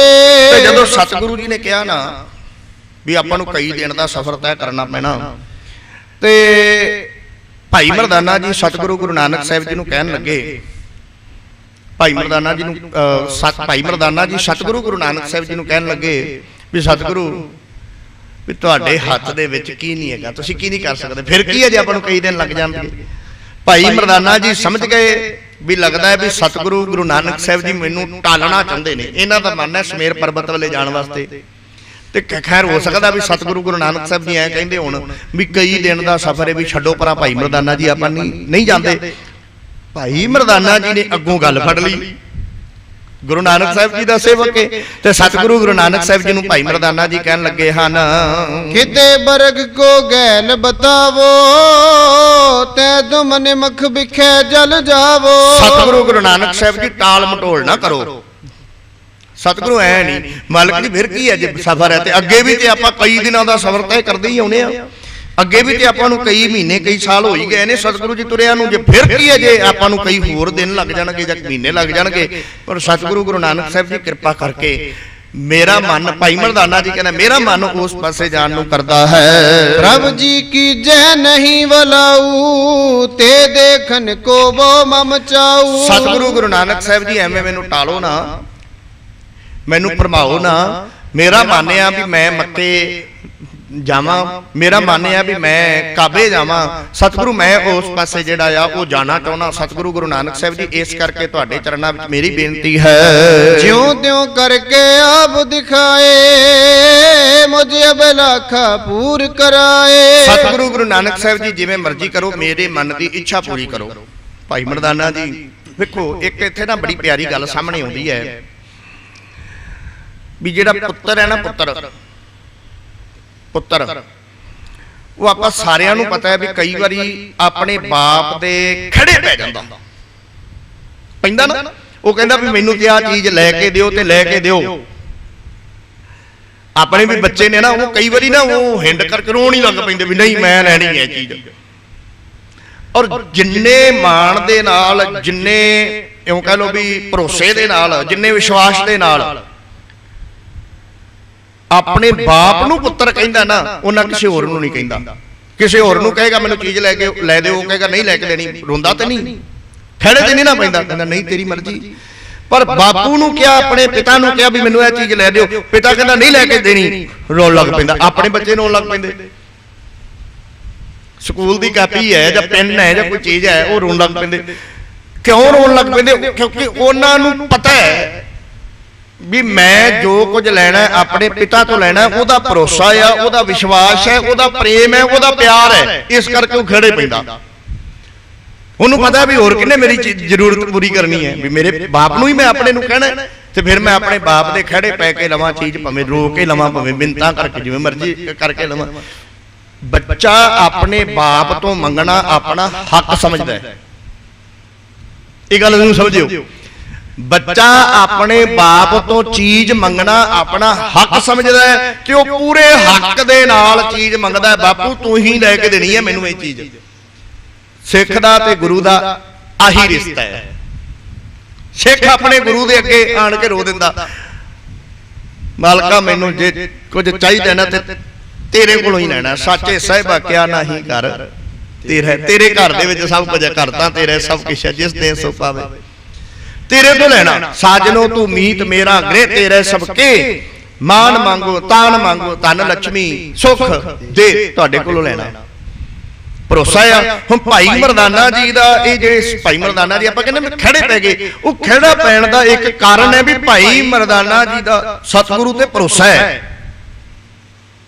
ਇੱਕ ਮਾਣ ਹੈ, ਇੱਕ ਭਰੋਸਾ ਹੈ। ਤਾਂ ਭਰੋਸੇ ਨਾਲ ਹੀ ਕਹਿੰਦੇ ਸਤਿਗੁਰੂ ਗੁਰੂ ਨਾਨਕ ਸਾਹਿਬ ਜੀ ਕਹਿੰਦੇ ਨਹੀਂ ਜਾਣਾ, ਕਹਿੰਦੇ ਸਤਿਗੁਰੂ ਟਾਲੋ ਨਾ, ਵੀ ਮੈਂ ਤੇ ਜਾਣਾ ਹੈ ਤੇ ਜਾਣਾ, ਵੀ ਮੇਰੇ ਤੇ ਕਿਰਪਾ ਕਰੋ। ਔਰ ਭਰੋਸੇ ਨਾਲ, ਇਹ ਨਹੀਂ ਵੀ ਰੋਬ ਨਾਲ ਬੇਨਤੀ ਕਰ ਰਹੇ ਨੇ ਸਤਿਗੁਰੂ ਗੁਰੂ ਨਾਨਕ ਸਾਹਿਬ ਜੀ ਕਿਰਪਾ ਕਰਕੇ ਮੇਰੇ ਮਨ ਦੀ ਇਹ ਅਭਿਲਾਸ਼ਾ ਅਭਿਲਾਖਾ ਆ, ਜਿਹੜੀ ਮੇਰੇ ਮਨ ਦੀ ਸ਼ਰਧਾ ਤੇ ਭਾਵਨਾ ਪੂਰਨ ਕਰਨਾ ਕਰੋ। ਅਸ ਪ੍ਰਕਾਰ ਕੇ ਸੁਨ ਕਰ ਬੈਨਾ ਹੈ ਬਰਸਨ ਹੋ ਬੋਲੇ ਗੁਣ ਐਨਾ। ਹੁਣ ਜਦੋਂ ਭਾਈ ਮਰਦਾਨਾ ਜੀ ਕਹਿੰਦੇ ਸਤਿਗੁਰੂ ਜਾਣਾ, ਵੀ ਮੇਰੀ ਕਿਰਪਾ ਕਰਕੇ ਮਨ ਦੀ ਇੱਛਾ ਪੂਰੀ ਕਰੋ, ਤੇ ਸਤਿਗੁਰੂ ਗੁਰੂ ਨਾਨਕ ਸਾਹਿਬ ਜੀ ਪ੍ਰਸੰਨ ਹੋਇਆ ਹੱਸਵੇ, ਵੀ ਕਹਿੰਦੇ ਮਰਦਾਨਿਆ ਯਾਰ ਤੂੰ ਤਾਂ ਟਲਦਾ ਹੀ ਨਹੀਂ, ਉਹ ਤਾਂ ਖੜੇ ਹੀ ਪੈ ਗਿਆ। ਐ ਕਰਕੇ ਗੁਰੂ ਨਾਨਕ ਸਾਹਿਬ ਜੀ ਨੇ ਜਦੋਂ ਕਿਹਾ ਤੇ ਸਤਿਗੁਰੂ ਜੀ ਕਹਿਣ ਲੱਗੇ ਹਨ, ਕਿਉਂ ਕਹਿਓ ਨਾ ਮੇਟੇ ਦਵ ਮਰਦਾਨੇ, ਚਲੋ ਦਿਖਾਵੇ ਚਾਜੇ ਥਾਨੇ। ਸਤਿਗੁਰੂ ਗੁਰੂ ਨਾਨਕ ਸਾਹਿਬ ਜੀ ਕਹਿੰਦੇ ਮਰਦਾਨਿਆ ਤੂੰ ਐ ਸਾਡਾ ਪਿਆਰਾ, ਤੂੰ ਐ ਸਾਡਾ ਭਾਈ, ਤੇ ਤੇਰੀ ਗੱਲ ਕਿਵੇਂ ਅਸੀਂ ਮੋੜ ਸਕਦੇ ਹਾਂ ਭਲਾ, ਵੀ ਤੈਨੂੰ ਅਸੀਂ ਆਪਣੇ ਨਾਲ ਆਪਣਾ ਸਾਥੀ ਬਣਾਇਆ। ਚੱਲ ਜੇ ਇੰਨੀ ਗੱਲ ਹੈ ਨਾ ਤਾਂ ਚੱਲ ਆਪਾਂ ਮੱਕੇ ਦੀ ਯਾਤਰਾ ਵੱਲੇ, ਉਸ ਪਾਸੇ ਵੱਲੇ ਜਿਹੜਾ ਹੈ ਤੁਹਾਨੂੰ ਉਹ ਜਗ੍ਹਾ ਸਾਰੀ ਦੀ ਸਾਰੀ ਦਿਖਾ ਕੇ ਲਿਆਉਣਾ ਕਰਦੇ ਹਾਂ। ਕਹਿ ਕਰ ਮੱਕੇ ਦੇਸ਼ ਪ੍ਰਸਥਾਨੇ, ਜਨ ਕੇ ਦਰਸੇ ਹੈ ਬ੍ਰਹਮਾਨੇ। ਬਸ ਇੰਨੀ ਗੱਲ ਕਹਿ ਕੇ ਸਤਿਗੁਰੂ ਗੁਰੂ ਨਾਨਕ ਸਾਹਿਬ ਜੀ ਮੱਕੇ ਵੱਲੇ ਭਾਈ ਮਰਦਾਨਾ ਜੀ ਤੇ ਭਾਈ ਬਾਲਾ ਜੀ ਦੇ ਨਾਲ ਰਵਾਨਾ ਹੋ ਗਏ। ਸਤਿਗੁਰੂ ਗੁਰੂ ਨਾਨਕ ਸਾਹਿਬ ਜੀ ਕਈ ਦਿਨਾਂ ਦਾ ਸਫ਼ਰ ਜਿਹੜਾ ਉਹ ਤੈਅ ਕਰਦੇ ਹੋਏ ਇੱਕ ਵਿਸ਼ੇਸ਼ ਜਗ੍ਹਾ ਤੇ ਪਹੁੰਚੇ, ਜਿਸ ਦਾ ਨਾਮ ਕਵੀ ਜੀ ਨੇ ਇੱਥੇ ਲਿਖਣਾ ਕੀਤਾ ਹੈ, ਪੱਖਰ ਸਖਰ ਹੈ ਜੇ ਜਗਾ, ਜੇ ਤਾਂ ਆਏ ਤਹਾਂ ਨਿਮਕ ਨ ਲਾਗਾ। ਕਹਿੰਦੇ ਇੱਕ ਪੱਖਰ ਤੇ ਸਖਰ, ਕਹਿੰਦੇ ਪੰਜਾਬ ਦੇ ਦੱਖਣ ਵੱਲੇ ਜਦੋਂ ਆਪਾਂ ਰੁਖ ਕਰਦੇ ਆ ਨਾ, ਕਹਿੰਦੇ ਵੀ ਇਹ ਦੁਆਬਾ ਸਿੰਧ ਸਾਗਰ ਵਿੱਚ ਇਹ ਜਿਹੜਾ ਸਥਾਨ ਹੈ ਉਹ ਬਣਿਆ ਹੋਇਆ। ਕਹਿਣ ਤੋਂ ਭਾਵੇਂ ਹੈ ਵੀ ਇਹ ਪੱਖਰ ਤੇ ਸਖਰ ਇੱਥੋਂ ਦੋ ਸ਼ਹਿਰ ਨੇ, ਪੱਖਰ ਤੇ ਸਖਰ ਦੋ ਸ਼ਹਿਰ ਨੇ, ਪੱਖਰ ਵੱਖਰਾ ਤੇ ਸਖਰ ਵੱਖਰਾ ਹੈ। ਇੱਥੋਂ ਇਸਲਾਮ ਦੇ ਹਾਜੀਆਂ ਦੀ ਹਜ ਯਾਤਰਾ ਇੱਥੋਂ ਮੰਨਿਆ ਜਾਂਦਾ ਵੀ ਇੱਥੋਂ ਸ਼ੁਰੂ ਹੁੰਦੀ। ਪੱਖਰ ਤੇ ਸਖਰ ਨੇ ਨਾ ਦੋ ਸ਼ਹਿਰ ਨੇ। ਪਹਿਲਾਂ ਕਾਜੀ ਔਰ ਜਿੰਨੇ ਦੇ ਜਿੰਨੇ ਆਪਾਂ ਕਹਿੰਦੇ ਨਾ ਵੀ ਹਜ ਯਾਤਰਾ ਵਾਸਤੇ ਇਹ ਵਿਸ਼ੇਸ਼ ਤੌਰ ਤੇ ਕੱਪੜੇ ਪਾਉਣੇ ਹੁੰਦੇ ਆ, ਵਿਸ਼ੇਸ਼ ਤੌਰ ਦਾ ਭੇਖ ਤਾਂ ਧਾਰਨ ਕਰਨਾ ਪੈਂਦਾ। ਜਿੰਨੇ ਹਾਜੀ ਜਿਹੜਾ ਹੈ ਨਾ, ਉਹਦੇ ਹਾਜੀ ਵਾਸਤੇ ਕੀ ਹੈ, ਹਜ ਯਾਤਰਾ ਵਾਸਤੇ ਉਹਨਾਂ ਵਾਸਤੇ ਜਿਹੜਾ ਆ ਉਹ ਕੱਪੜੇ ਪਾਉਣੇ ਨੀਲੇ ਰੰਗ ਦੇ ਬੜੇ ਜ਼ਰੂਰੀ ਨੇ। ਹਾਜੀਆਂ ਵਾਸਤੇ ਹਾਜੀਆਂ ਵਾਲਾ ਭੇਖ ਜਿਹੜਾ ਬਣਾਉਣਾ ਪੈਂਦਾ ਵੀ ਅਸੀਂ ਵਾਕਈ ਲੱਗੇ ਵੀ ਹਜ ਯਾਤਰਾ ਤੇ ਹਜ ਕਰਨ ਵਾਸਤੇ ਜਾ ਰਹੇ ਨੇ। ਉਹ ਸਾਰੇ ਦੀ ਸਾਰੀ ਜਿਹੜੀ ਉਹ ਇੱਕ ਇਹਨਾਂ ਦੀ ਜਿਹੜੀ ਹੈ ਉਹ ਛੋਟੀ ਦਸਤਾਰ ਸੇਲੀ ਟੋਪੀ ਜਿਹਨੂੰ ਕਹਿੰਦੇ ਨੇ ਉਹ ਵੀ ਪਾਉਣੀ ਪੈਂਦੀ ਹੈ। ਉਹ ਚੋਲਾ ਪਾਉਣਾ ਪੈਂਦਾ ਹੈ, ਮਸੱਲਾ ਹੋਣਾ ਬੜਾ ਜ਼ਰੂਰੀ ਹੈ, ਲੋਟਾ ਹੋਣਾ ਬੜਾ ਜ਼ਰੂਰੀ। ਉਹ ਸਾਰੀ ਦੀ ਸਾਰੀ ਚੀਜ਼ ਸਤਿਗੁਰੂ ਗੁਰੂ ਨਾਨਕ ਸਾਹਿਬ ਜੀ ਯਾਤਰਾ ਸਫ਼ਰ ਤੈਅ ਕਰਦੇ ਹੋਏ ਪੱਖਰ ਤੇ ਸਖਰ ਇਸ ਸਥਾਨ ਤੇ ਸਤਿਗੁਰੂ ਗੁਰੂ ਨਾਨਕ ਸਾਹਿਬ ਜੀ ਆਪਣੇ ਸਾਥੀਆਂ ਦੇ ਨਾਲ ਪਹੁੰਚੇ ਹਨ। ਨੀਲ ਬਸਤਰ ਲੈ ਪਹਿਰ ਸਰੀਰਾ, ਗਾਗ ਗਿੱਧਾ ਬੈਗੁਨੀ ਗਹੀਰਾ। ਹੁਣ ਇੱਥੇ ਸਤਿਗੁਰੂ ਗੁਰੂ ਨਾਨਕ ਸਾਹਿਬ ਜੀ ਨੇ ਨੀਲੇ ਵਸਤਰ ਪਹਿਨ ਲਏ। ਸਤਿਗੁਰੂ ਗੁਰੂ ਨਾਨਕ ਸਾਹਿਬ ਜੀ ਨੇ, ਭਾਈ ਗੁਰਦਾਸ ਜੀ ਕਹਿੰਦੇ ਨੀਲ ਬਸਤਰ ਧਾਰੇ ਬਨਵਾਰੀ। ਸਤਿਗੁਰੂ ਜੀ ਨੇ ਨੀਲੇ ਵਸਤਰ ਪਾਲੇ, ਨੀਲੇ ਰੰਗ ਦੇ ਕੱਪੜੇ ਪਾਲੇ। ਹੁਣ ਸੁਣੋ, ਇੱਥੇ ਜਿਹੜਾ ਜਿਹੜਾ ਸਤਿਗੁਰੂ ਜੀ ਨੇ ਭੇਖ ਬਣਾਇਆ ਹੈ ਨਾ, ਉਹ ਕਵੀ ਜੀ ਨੇ ਜ਼ਿਕਰ ਕੀਤਾ। ਹਾਜੀ ਯਾਤਰਾ ਤੇ ਜਾਣਾ ਹੈ, ਹੁਣ ਹਾਜੀ ਯਾਤਰਾ ਵਾਸਤੇ ਬੜੇ ਧਿਆਨ ਨਾਲ ਸੁਣਨ ਵਾਲੀ ਗੱਲ ਹੈ। ਇੱਕ ਤੇ ਨੀਲ ਵਸਤਰ, ਸਰੀਰ ਦੇ ਉੱਪਰ ਨੀਲੇ ਰੰਗ ਦੇ ਕੱਪੜੇ ਪਹਿਨੇ। ਅਗਲੀ ਗੱਲ ਕਹਿੰਦੇ ਸਤਿਗੁਰੂ ਗੁਰੂ ਨਾਨਕ ਸਾਹਿਬ ਜੀ ਨੇ ਆਪਣੇ ਹੱਥ ਦੇ ਵਿੱਚ ਇੱਕ ਕਿਤਾਬ, ਆਪਣੇ ਹੱਥ ਦੇ ਵਿੱਚ ਸਤਿਗੁਰੂ ਗੁਰੂ ਨਾਨਕ ਸਾਹਿਬ ਜੀ ਨੇ ਨਾ ਇੱਕ ਕਿਤਾਬ ਫੜੀ ਹੈ। ਇਹ ਜਿਹੜੀ ਕਿਤਾਬ ਇਤਿਹਾਸਕਾਰ ਲਿਖਦੇ ਨੇ ਵੀ ਕੋਈ ਹੋਰ ਨਹੀਂ, ਇਹ ਕਿਤਾਬ ਗੁਰੂ ਨਾਨਕ ਸਾਹਿਬ ਜੀ ਦੇ ਦੁਆਰਾ ਆਪਣੀ ਲਿਖੀ ਹੋਈ, ਆਪਣੇ ਸ਼ਬਦ, ਆਪਣੀ ਬਾਣੀ ਹੈ। ਗੁਰੂ ਨਾਨਕ ਸਾਹਿਬ ਜੀ ਕੀਰਤਨ ਕਰਦੇ ਹੈ ਤੇ ਜਿਹੜੀ ਬਾਣੀ ਸਤਿਗੁਰੂ ਜੀ ਗਾਉਂਦੇ ਹੈ ਉਹਨੂੰ ਨਾਲ ਨੋਟ ਕਰ ਲੈਂਦੇ ਆ। ਹੋਰ ਕਿਤਾਬ ਨਹੀਂ ਹੈਗੀ, ਇਹ ਗੁਰੂ ਨਾਨਕ ਸਾਹਿਬ ਜੀ ਦੀ ਆਪਣੀ ਲਿਖੀ ਹੋਈ ਬਾਣੀ ਹੈ, ਜਿਹੜੀ ਗੁਰੂ ਨਾਨਕ ਸਾਹਿਬ ਨੇ ਆਪ ਸ਼ਬਦ ਉਚਾਰਨ ਕੀਤੇ ਹੈ। ਤੇ ਜਿਹੜੇ ਭਗਤ ਸਾਹਿਬਾਨਾਂ ਦੇ ਸਥਾਨਾਂ ਤੇ ਜਾ ਕੇ ਭਗਤ ਕਬੀਰ ਸਾਹਿਬ, ਭਗਤ ਰਵਿਦਾਸ ਜੀ, ਭਗਤ ਨਾਮਦੇਵ ਜੀ, ਸਾਰੇ ਭਗਤਾਂ ਦੀ ਬਾਣੀ ਜਿਹੜੀ ਹੈ ਨਾ, ਉਹ ਗੁਰੂ ਨਾਨਕ ਸਾਹਿਬ ਜੀ ਨੇ ਆਪ ਉਹਨਾਂ ਦੇ ਸਥਾਨਾਂ ਤੋਂ ਜਾ ਕੇ ਲਿਆਂਦੀ ਹੈ। ਉਹ ਵੀ ਬਾਣੀ ਹੈਗੀ ਹੈ, ਕੁਝ ਭਗਤਾਂ ਦੀ ਵੀ ਬਾਣੀ ਹੈ। ਗੁਰੂ ਨਾਨਕ ਸਾਹਿਬ ਜੀ ਦੇ ਆਪਣੇ ਸ਼ਬਦ ਨੇ ਜਿਹੜੇ ਗੁਰੂ ਨਾਨਕ ਸਾਹਿਬ ਨੇ ਉਚਾਰਨ ਕੀਤੇ ਹੋਏ ਨੇ। ਸਤਿਗੁਰੂ ਜੀ ਨੇ ਭੇਖ ਕੀ ਬਣਾਇਆ ਹੈ, ਨੀਲੇ ਰੰਗ ਦਾ ਸਤਿਗੁਰੂ ਜੀ ਨੇ ਚੋਲਾ ਪਾ ਲਿਆ। ਤੇ ਇਹ ਜਿਹੜਾ ਚੋਲਾ ਹੈ ਨਾ, ਇਹ ਜਿਹੜਾ ਚੋਲਾ ਹੈ, ਇਹ ਇਉਂ ਕਹਿ ਲਓ ਵੀ ਇਹਦੀਆਂ ਬਾਹਾਂ ਨਹੀਂ ਹੈਗੀਆਂ, ਬਾਹਾਂ ਤੋਂ ਬਗੈਰ ਹੈ ਇਹ ਚੋਲਾ। ਸਿੱਧਾ ਐ ਸਿੰਪਲ ਹੈ, ਸਿੰਪਲ ਚੋਲਾ, ਜਿਵੇਂ ਮਤਲਬ ਕਿ ਬਹੁਤਾ ਵਧੀਆ ਤਰੀਕੇ ਨਾਲ ਆਪਾਂ ਪਜਾਮਾ ਕੁੜਤਾ ਨਹੀਂ ਸਵਾ ਲੈਂਦੇ, ਉਹ ਨਹੀਂ ਗੱਲ ਹੈਗੀ, ਸਿੰਪਲ ਹੈ। ਅੱਗੇ ਜਾ ਕੇ ਇਹਦਾ ਜ਼ਿਕਰ ਆਏਗਾ। ਸਿੰਪਲ ਝੋਲਾ ਹੈ। ਸਤਿਗੁਰੂ ਜੀ ਨੇ ਇੱਕ ਕਿਤਾਬ, ਜਿਹਨੂੰ ਪੋਥੀ ਕਹਿ ਲੋ, ਉਹ ਆਪਣੀ ਸਤਿਗੁਰੂ ਜੀ ਨੇ ਜਿਹੜੀ ਹੈ ਉਹ ਆਪਣੇ ਕੱਛ 'ਚ ਮਾਰੀ, ਇਸ ਤਰ੍ਹਾਂ ਕਰਕੇ ਲਿਖਿਆ, ਕਿਉਂਕਿ ਭੇਖ ਬਣਾਉਣਾ ਸੀ ਜ਼ਰੂਰੀ। ਅੱਛਾ, ਅਗਲੀ ਗੱਲ ਜਿਹੜੀ ਲਿਖੀ ਹੈ ਉਹ ਕਵੀ ਜੀ ਨੇ ਸਤਿਗੁਰੂ ਗੁਰੂ ਨਾਨਕ ਸਾਹਿਬ ਜੀ ਦੇ ਭੇਖ ਦੇ ਬਾਰੇ ਕਵੀ ਜੀ ਲਿਖ ਰਹੇ ਨੇ। ਆਓ ਅੱਗੇ ਸਰਵਣ ਕਰੀਏ ਹੋਰ ਕਿਵੇਂ ਦਾ ਸਤਿਗੁਰੂ ਗੁਰੂ ਨਾਨਕ ਸਾਹਿਬ ਜੀ ਨੇ ਭੇਖ ਬਣਾਇਆ ਹੈ। ਉੱਚੀ ਕੁਲੇ ਦਰੀ ਨਜ ਸੀਸੰ, ਆਸਾ ਹੱਥ ਬਿਖੇ ਜਗਦੀਸ਼ੰ। ਕਹਿੰਦੇ ਸਤਿਗੁਰੂ ਜੀ ਨੇ ਨੀਲੇ ਵਸਤਰ ਪਾਏ, ਇੱਕ ਸਤਿਗੁਰੂ ਜੀ ਦੇ ਕੋਲ ਪੋਥੀ ਹੈ, ਇੱਕ ਕਿਤਾਬ ਹੈ, ਨਾਲ ਸਤਿਗੁਰੂ ਜੀ ਨੇ ਉੱਚੀ ਕੁਲਾ, ਕੁਲਾ ਪਤਾ ਕਿਹਨੂੰ ਕਹਿੰਦੇ ਨੇ? ਟੋਪੀ ਜਾਂ ਛੋਟੀ ਦਸਤਾਰ, ਕੁਲਾ। ਸਤਿਗੁਰੂ ਜੀ ਦੀ ਬਾਣੀ ਦੇ ਵਿੱਚ ਇੱਕ ਸ਼ਬਦ ਆਇਆ, ਗੁਰੂ ਨਾਨਕ ਸਾਹਿਬ ਜੀ ਨੇ ਉਚਾਰਨ ਕੀਤਾ, ਬੜਾ ਪਿਆਰਾ। ਮੈਂ ਸੋਚ ਰਿਹਾ ਸਾਂ ਵੀ ਇਹ ਕੁਲਾ ਦਾ ਜ਼ਿਕਰ ਜਿਹੜਾ ਨਾ ਬਾਣੀ ਦੇ ਵਿੱਚ ਆਇਆ ਤੇ ਬੜਾ ਜ਼ਰੂਰੀ ਹੈ, ਸਮਝਣ ਵਾਲਾ ਸੁਣਿਓ। ਇੱਥੇ ਟੋਪੀ ਕਿਹਾ ਗਿਆ। ਇਸਲਾਮ ਧਰਮ ਦੇ ਵਿੱਚ ਜਦੋਂ ਹਜ ਯਾਤਰਾ ਤੇ ਜਾਂਦੇ ਨੇ ਨਾ, ਤੇ ਇਹ ਕੁਲਾ ਧਾਰਨ ਕਰਨੀ ਬੜੀ ਜ਼ਰੂਰੀ ਹੈ, ਜਿਹਨੂੰ ਟੋਪੀ ਕਿਹਾ ਜਾਂਦਾ। ਅਸਲ ਦੇ ਵਿੱਚ ਇਹ ਇਸਲਾਮ ਧਰਮ ਦੇ ਵਿੱਚੋਂ ਸ਼ੁਰੂ ਹੋਈ ਹੈ। ਜਦੋਂ ਇੱਕ ਪੀਰ ਮਰ ਜਾਂਦਾ ਤੇ ਉਸ ਪੀਰ ਦੇ ਮਰਨ ਤੋਂ ਬਾਅਦ ਜਦੋਂ ਦੂਜਾ ਛੋਟਾ ਪੀਰ ਉਹਦੀ ਜਗ੍ਹਾ ਤੇ ਬਹਿੰਦਾ ਹੈ ਨਾ, ਤੇ ਉਹ ਉਹਨੂੰ ਵੱਡੇ ਪੀਰ ਦੀ ਕੁਲਾਹ ਦਿੰਦੇ ਨੇ, ਟੋਪੀ ਦਿੰਦੇ ਨੇ ਇਸਲਾਮ ਧਰਮ ਦੇ ਵਿੱਚ। ਹੁਣ ਇਹ ਗੱਲ ਤੇ ਉਹਨਾਂ ਦੀ ਸੀ, ਉੱਥੋਂ ਚੱਲੀ ਤੇ ਕਿੱਥੇ ਆ ਗਈ? ਸਾਡੇ ਧਰਮ 'ਚ, ਸਾਡੇ ਧਰਮ 'ਚ ਆ ਗਈ। ਇੱਕ ਬਾਬਾ ਮਰਿਆ ਤੇ ਜਦੋਂ ਬਾਬਾ ਕੀਤਾ ਨਾ ਚੜਾਈ, ਹੁਣ ਉਹਦੀ ਗੱਦੀ ਤੇ ਦੂਜਾ ਬਿਠਾਉਣਾ, ਫਿਰ ਉੱਥੇ ਕੀ ਦਿੱਤਾ ਭਲਾ? ਕੁਲਾਹ, ਜਿਹਨੂੰ ਕਹਿੰਦੇ ਨੇ ਵੀ ਪੱਗ ਦਿੱਤੀ। ਪੱਗ, ਇਹ ਪੱਗ ਦੇਣ ਵਾਲੀ ਮਰਿਆਦਾ ਇੱਥੋਂ ਆਈ ਹੈ। ਸਿੱਖ ਧਰਮ ਦਾ ਰਿਵਾਜ ਨਹੀਂ ਹੈਗਾ, ਇਹ ਚੇਤੇ ਰੱਖਿਆ ਜੇ। ਸਿੱਖ ਧਰਮ ਦੇ ਵਿੱਚ ਪੱਗ ਦੇਣ ਦੀ ਜਿਹੜੀ ਇਹ ਰਸਮ ਹੈ ਨਾ, ਇੱਥੋਂ ਇਹ ਜਿਹੜੀ ਸ਼ੁਰੂਆਤ ਹੈ ਨਾ, ਇਸਲਾਮ ਧਰਮ ਦੇ ਵਿੱਚੋਂ ਆਈ ਹੈ। ਕੁਲਾਹ, ਟੋਪੀ ਦਿੱਤੀ ਜਾਂਦੀ ਸੀ, ਕਿਉਂਕਿ ਟੋਪੀ ਸਿਰ ਤੇ ਬੰਨ੍ਹਦੇ ਹੁੰਦੇ ਸਨ। ਸਤਿਗੁਰੂ ਗੁਰੂ ਨਾਨਕ ਸਾਹਿਬ ਜੀ ਨੇ ਬਾਣੀ ਦੇ ਵਿੱਚ ਜ਼ਿਕਰ ਕੀਤਾ ਹੈ।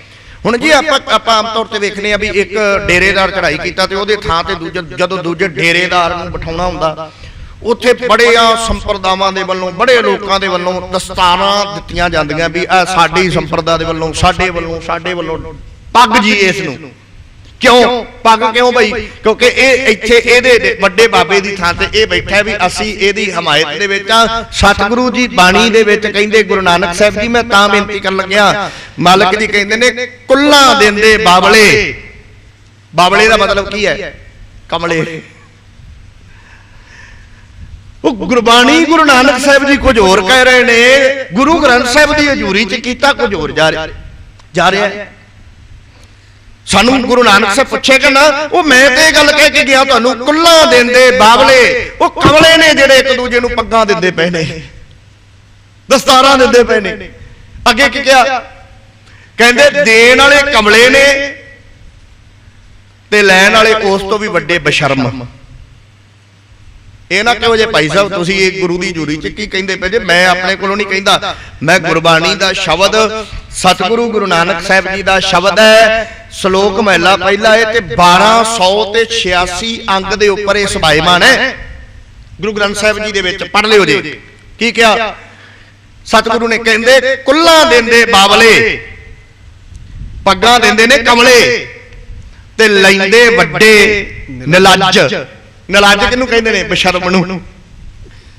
ਕਹਿੰਦੇ ਲੈਣ ਵਾਲੇ ਉਹਨਾਂ ਦੀ ਥਾਂ ਤੇ ਜਿਹੜੇ ਬਹਿੰਦੇ ਨੇ ਨਾ ਪੱਗਾਂ ਲੈਣ ਵਾਲੇ, ਆ ਜਿਹੜੀਆਂ ਟੋਪੀਆਂ, ਅਸਲ ਦੇ ਵਿੱਚ ਗੱਲ ਟੋਪੀ ਤੋਂ ਸ਼ੁਰੂ ਹੋਈ ਸੀ। ਇੱਕ ਦੀ ਟੋਪੀ ਦੂਜੇ ਨੂੰ ਦਿੱਤੀ ਜਾਂਦੀ ਸੀ, ਇੱਕ ਦੀ ਥਾਂ ਤੇ ਦੂਜੇ ਨੂੰ ਬਿਠਾਇਆ ਜਾਂਦਾ ਸੀ, ਐ ਸੀ। ਹੁਣ ਤੁਸੀਂ ਦੱਸੋ ਵੀ ਇਹ ਜਿਹੜੀ ਮਰਿਆਦਾ, ਹੁਣ ਮੇਰੀ ਗੱਲ ਕਈਆਂ ਨੂੰ ਤੇ ਬੜੀ ਟੁੱਭੇਗੀ ਵੀ ਜਦ ਸਾਡੇ ਸੰਪਰਦਾ ਦੇ ਵਿੱਚ, ਸਾਡਾ ਤੇ ਡੇਰੇ ਦਾ ਸਿਧਾਂਤ ਇਹ ਹੈ, ਸਾਡੀ ਤੇ ਸੰਪਰਦਾ ਦਾ ਹੀ ਸਿਧਾਂਤ ਇਹ ਹੈ ਵੀ ਸਾਡਾ ਇੱਕ ਬਾਬਾ ਮਰਦਾ ਹੈ, ਦੂਜਾ ਬਾਬਾ ਜਦੋਂ ਬੈਠਿਆ ਉਹਦੀ ਥਾਂ ਤੇ ਪੱਗ ਦਿੱਤੀ ਜਾਂਦੀ। ਪਰ ਮੈਂ ਤੇ ਗੁਰਬਾਣੀ ਦੀ ਗੱਲ ਕਰ ਰਿਹਾ, ਗੁਰਬਾਣੀ ਤੋਂ ਉੱਤੇ ਤੇ ਕੁਝ ਨਹੀਂ ਨਾ। ਸਤਿਗੁਰੂ ਗੁਰੂ ਨਾਨਕ ਸਾਹਿਬ ਨੇ ਇਹ ਗੱਲ ਕਹੀ ਵੀ ਕੁੱਲਾਂ ਦਿੰਦੇ ਬਾਬਲੇ, ਲੈਂਦੇ ਵੱਡੇ ਨਿਲੱਜ। ਅੱਗੇ ਕੀ ਕਿਹਾ? ਸਤਿਗੁਰੂ ਜੀ ਕਹਿੰਦੇ ਨੇ ਚੂਹਾ ਖੱਡ ਨਾ ਮਾਵਈ। ਕਹਿੰਦੇ ਚੂਹਾ ਤੇ ਆਪ ਹੀ ਬੜਾ ਮੋਟਾ ਹੈ, ਉਹ ਤੇ ਆਪ ਹੀ ਖੁੱਡ ਦੇ ਵਿੱਚ ਨਹੀਂ ਵੜ ਸਕਦਾ, ਤਿੱਕਲ ਬੰਨੈ ਛੱਜ ਤੇ ਪਿੱਛੇ ਮੁਖਤਿਆਰੀ ਦਾ ਛੱਜ ਬੰਨੀ ਫਿਰਦਾ, ਨਾਲ ਛੱਜ ਬੰਨੀ ਫਿਰਦਾ ਆਪਦੇ ਪਿਛਲੇ ਪਾਸੇ, ਪੂਛ ਦੇ ਨਾਲ ਛੱਜ ਬੰਨ ਲਿਆ ਵੀ ਮੈਂ ਬਹਿ ਗਿਆ ਜੀ, ਹੁਣ ਮੈਂ ਬਣ ਗਿਆ ਜੀ। ਆ ਦਸਤਾਰ ਲੈ ਲਈ ਨਾ, ਪੱਗ ਲੈ ਲਈ, ਟੋਪੀ ਲੈ ਲਈ ਨਾ।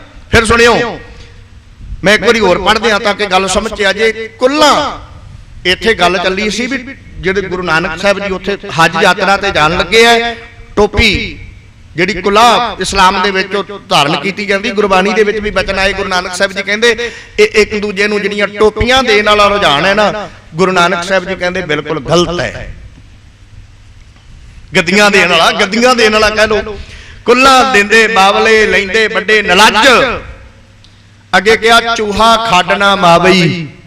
ਚੂਹਾ ਖੱਡ ਨਾ ਮਾਵਈ, ਤਿੱਕਲ ਬੰਨੈ ਛੱਜ। ਅੱਗੇ ਸੁਣਿਓ ਕੀ ਕਹਿੰਦੇ ਗੁਰੂ ਸਾਹਿਬ।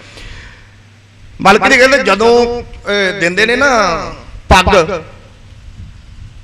ਤੇ ਫਿਰ ਉਦੋਂ ਕੀ ਹੁੰਦਾ ਭਲਾ? ਕਹਿੰਦੇ ਵੀ ਉਦੋਂ ਦੁਆਵਾਂ ਦਿੱਤੀਆਂ ਜਾਂਦੀਆਂ, ਅਸੀਸਾਂ ਦਿੱਤੀਆਂ ਜਾਂਦੀਆਂ ਵੀ ਰੱਬ ਤੇਰੀ ਕਿਰਪਾ ਕਰੇ, ਤੈਨੂੰ ਐ ਕਰੇ, ਤੈਨੂੰ ਐ ਕਰੇ, ਤੂੰ ਚੜ੍ਹਦੀ ਕਲਾ ਚ ਨਹੀਂ। ਕਹਿੰਦੇ ਦੇਨ ਦਵਾਈ ਸੇ ਮਰੈ। ਦਵਾਈ ਜਿਹੜੇ ਦੁਆਵਾਂ ਦਿੰਦੇ ਆ, ਅਸੀਸਾਂ ਦਿੰਦੇ ਆ, ਗੁਰੂ ਨਾਨਕ ਸਾਹਿਬ ਜੀ ਨੇ ਕਿਹਾ। ਕਹਿੰਦੇ ਜਿਹੜੇ ਨਾਲੇ ਸਿਰ ਤੇ ਦਿੰਦੇ ਪਿਆ ਟੋਪੀ, ਪੱਗ ਰੱਖਦੇ ਪਿਆ, ਨਾਲੇ ਪੱਗ ਰੱਖਦੇ ਪਏ ਤੇ ਨਾਲੇ ਅਸੀਸਾਂ ਦਿੰਦੇ ਪਏ ਨੇ, ਦੇਣ ਦਵਾਈ ਸੇ ਮਰੈ। ਕਹਿੰਦੇ ਉਹਨਾਂ ਨੇ ਤੇ ਮਰਨਾ ਹੀ ਮਰਨਾ ਹੈ, ਉਹ ਕਿਹੜੇ ਸਦਾ ਲਈ ਰਹਿਣਗੇ? ਜਿਨ ਕੋ ਦੇਣ ਸੇ ਜਾਏ, ਤੇ ਜਿਨ੍ਹਾਂ ਨੂੰ ਦੁਆਵਾਂ ਦਿੱਤੀਆਂ ਜਾਂਦੀਆਂ ਉਹ ਕਿਹੜੇ ਰਹਿ ਜਾਣੇ ਨੇ? ਉਹ ਵੀ ਤੇ ਮਰ ਜਾਣੇ ਨੇ। ਸਤਿਗੁਰੂ ਜੀ ਨੇ ਫਿਰ ਕਿਹਾ, ਮਾਲਕ ਜੀ ਕਹਿੰਦੇ ਨਾਨਕ ਹੁਕਮ ਨਾ ਜਾਪਈ, ਕਿੱਥੇ ਜਾਹੇ ਸਮਾਏ। ਪਤਾ ਹੈ ਵੀ ਕਿੱਥੇ ਜਾ ਕੇ ਉਹਨਾਂ ਨੇ ਸਮਾ ਜਾਣਾ। ਐਵੇਂ ਇੱਕ ਦੂਜੇ ਨੂੰ ਜਿਹੜੀਆਂ ਉਹ ਟੋਪੀਆਂ ਦਿੱਤੀ ਜਾਂਦੇ ਹੋ, ਦਸਤਾਰਾਂ ਦਿੱਤੀ ਜਾਂਦੇ ਹੋ, ਗੱਦੀਆਂ ਦਿੱਤੀ ਜਾਂਦੇ ਹੋ। ਸਤਿਗੁਰੂ ਗੁਰੂ ਨਾਨਕ ਸਾਹਿਬ ਜੀ ਕਹਿੰਦੇ ਐ ਥੋੜਾ ਹੈਗਾ। ਇਹ ਤੇ ਜਿਹੜੀ ਹੈਗੀ ਸੀ ਨਾ ਦਾਤ ਸੀਗੀ, ਜਾਂ ਕਹਿ ਲੋ, ਜਾਂ ਇਹ ਸੀ ਜਿਹੜਾ ਉਸ ਚੀਜ਼ ਨੂੰ ਡਿਜ਼ਰਵ ਕਰਦਾ ਸੀਗਾ, ਉਹਦੇ ਵਾਸਤੇ ਸੀ। ਤੁਸੀਂ ਐ ਲੱਭਿਆ ਵੀ ਜਿਹੜਾ ਉਹਦਾ ਸੇਵਕ ਹੈ, ਉਹਦੇ ਸੇਵਕ ਤੇ ਰੱਖੀ ਦਸਤਾਰ ਤੇ ਚਲੋ ਵੀ, ਰੱਖੀ ਟੋਪੀ ਤੇ ਚਲੋ ਵੀ। ਤਾਂ ਸਤਿਗੁਰੂ ਨੇ ਕਿਹਾ ਕੁੱਲਾਂ ਦਿੰਦੇ ਬਾਬਲੇ, ਲੈਂਦੇ ਵੱਡੇ ਨਿਲਾਜੇ। ਬਾਣੀ ਦੇ ਵਿੱਚੋਂ ਬਚਨ ਹੈ। ਹੁਣ ਸੁਣਿਓ, ਗੁਰੂ ਨਾਨਕ ਸਾਹਿਬ ਜੀ ਹੱਜ ਯਾਤਰਾ ਤੇ ਜਾ ਰਹੇ ਨੇ। ਕੀ ਹੈ? ਨੀਲੇ ਵਸਤਰ ਪਹਿਨੇ। ਨੀਲੇ ਵਸਤਰਾਂ ਦੇ ਨਾਲ ਸਤਿਗੁਰੂ ਜੀ ਨੇ ਇੱਕ ਪੋਥੀ ਉਹ ਫੜੀ ਹੈ। ਨਾਲ ਸਤਿਗੁਰੂ ਗੁਰੂ ਨਾਨਕ ਸਾਹਿਬ ਜੀ ਨੇ ਕੀ ਕੀਤਾ? ਉੱਚੀ ਕੁਲੈ ਤਰੀ, ਉੱਚੀ ਟੋਪੀ ਜਿਹੜੀ ਇਸਲਾਮ ਦੇ ਵਿੱਚ ਹੱਜ ਯਾਤਰਾ ਵਾਸਤੇ ਜ਼ਰੂਰੀ ਹੈ। ਸਤਿਗੁਰੂ ਗੁਰੂ ਨਾਨਕ ਸਾਹਿਬ ਜੀ ਨੇ ਉਹ ਵੀ ਆਪਣੇ ਸੀਸ ਦੇ ਉੱਪਰ ਨਿਜ ਸੀਸੰ ਉਹ ਵੀ ਧਰੀ ਹੈ। ਆਸਾ ਹੱਥ ਵਿਖਿਆ ਜਗਦੀਸ਼ੰ, ਤੇ ਹੱਥ ਦੇ ਵਿੱਚ ਸਤਿਗੁਰੂ ਗੁਰੂ ਨਾਨਕ ਸਾਹਿਬ ਜੀ ਨੇ ਇੱਕ ਸੋਟਾ ਹੱਸ। ਆਸਾ ਦਾ ਮਤਲਬ ਹੈ ਸੋਟਾ। ਆਸਾ ਹੱਥ, ਕਿਤਾਬ ਕੱਛ। ਭਾਈ ਗੁਰਦਾਸ ਜੀ ਨੇ ਲਿਖਿਆ, ਨੀਲ ਵਸਤਰ ਧਰੇ ਬਨਵਾਰੀ। ਆਸਾ ਛੋਟਾ ਹੱਥ ਦੇ ਵਿੱਚ ਫੜਿਆ ਤੇ ਕਿਤਾਬ ਕੱਚ ਦੇ ਵਿੱਚ ਸੀ, ਜਿਹੜੀ ਉਹ ਪੋਥੀ ਦੀ ਗੱਲ ਆਉਂਦੀ ਹੈ। ਕਹਿੰਦੇ ਇਹ ਸਤਿਗੁਰੂ ਗੁਰੂ ਨਾਨਕ ਸਾਹਿਬ ਜੀ ਨੇ ਇਸ ਤਰ੍ਹਾਂ ਦਾ ਭੇਖ ਬਣਾਇਆ ਹੈ। ਸਤਿਗੁਰੂ ਗੁਰੂ ਨਾਨਕ ਸਾਹਿਬ ਜੀ ਨੇ ਹੱਥ ਦੇ ਵਿੱਚ ਜਿਹੜਾ ਸੋਟਾ ਹੈ, ਇੱਕ ਡਾਂਗ ਜਿਹਨੂੰ ਕਹਿ ਲਓ, ਉਹ ਫੜਨਾ ਕੀਤਾ ਹੈ। ਕਰੇ ਜਨੇਊ ਪਾਏ ਕਿਰਪਾਲਾ, ਤਿਲਕ ਕਰਿਓ ਸੁੰਦਰ ਬੁਨ ਭਾਲਾ। ਇੱਕ ਤੇ ਸਤਿਗੁਰੂ ਜੀ ਨੇ ਇਸਲਾਮ ਧਰਮ ਦੇ ਉਹ ਜਿਹੜੇ ਨਿਭਾਏ ਰੂਲ ਸਨ, ਜਿਹੜੇ ਨੀਲੇ ਵਸਤਰ ਪਾ ਲਏ, ਕੁਲਾ ਉਹ ਟੋਪੀ ਰੱਖ ਲਈ। ਨਾਲੇ ਸਤਿਗੁਰੂ ਜੀ ਨੇ ਕੀ ਕੀਤਾ ਸੀ ਵੀ ਹੱਥ ਦੇ ਵਿੱਚ ਹਾਜੀਆਂ ਵਾਸਤੇ ਸੋਟਾ ਫੜਨਾ ਬੜਾ ਜ਼ਰੂਰੀ, ਉਹ ਵੀ ਫੜ ਲਿਆ ਤੇ ਇੱਕ ਕਿਤਾਬ ਲੈ ਲਈ।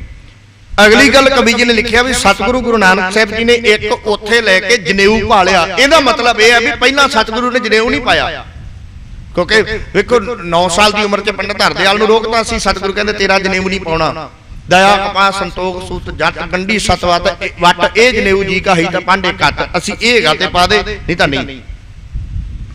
ਹੁਣ ਸਤਿਗੁਰੂ ਜੀ ਨੇ ਇੱਕ ਜਨੇਊ ਲੈ ਲਿਆ, ਉਹ ਪਾ ਲਿਆ ਤੇ ਮੱਥੇ ਤੇ ਸਤਿਗੁਰੂ ਜੀ ਨੇ ਆਪਣੇ ਤਿਲਕ ਵੀ ਜਿਹੜਾ ਹੈ ਉਹ ਲਾਉਣਾ ਕੀਤਾ। ਹੁਣ ਕਹਿਣ ਤੋਂ ਭਾਵ ਮੁਸਲਮਾਨਾਂ ਵਾਲਾ ਵੀ ਵੇਸ ਹੈ ਤੇ ਨਾਲ ਸਤਿਗੁਰੂ ਗੁਰੂ ਨਾਨਕ ਸਾਹਿਬ ਜੀ ਨੇ ਹਿੰਦੂਆਂ ਵਾਲਾ ਵੀ, ਦੋਨੋਂ।